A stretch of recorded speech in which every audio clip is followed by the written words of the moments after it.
শুনে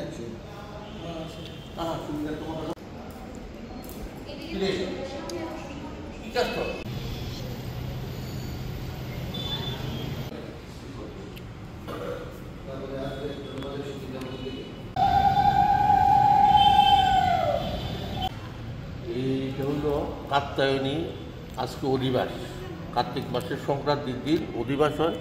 অগ্রহায়ণের 1 তারিখ থেকে এই পুজোটা 3 দিন হবে দুর্গা পূজার মতো। একটু নিয়ম নীতি সম্বন্ধে যদি একটু। এই নিয়ম নীতি, মা এখানে নিরামিষ, এই পূজার সময় মা নিরামিষ, কোনো মাছ মাংস ভোগ হবে না, নিরামিষ ভোগ হবে মা 3 দিন, সব কিছুই হবে। কাত্যায়নী অধিবাস হবে, আজকে অধিবাস হবে, কালকের থেকে প্রথম দিবস পূজা, তারপর দিন দ্বিতীয় দিবস পূজা, তারপর দিন তৃতীয় দিবস পূজা, তারপর দিন দশমী। 3 দিনে পূজার নিয়ম মানে কয়টাতে শুরু হইব একটু যদি। সকাল 9টার থেকে পুজো শুরু হবে, আর সন্ধ্যা 9টা সাড়ে 9টার সময় মন্দির বন্ধ হয়ে যাবে। আর দর্শনার্থীদের জন্য সবসময় খোলা থাকবে। 3 দিন। হ্যাঁ, 3 দিন খোলা থাকবে।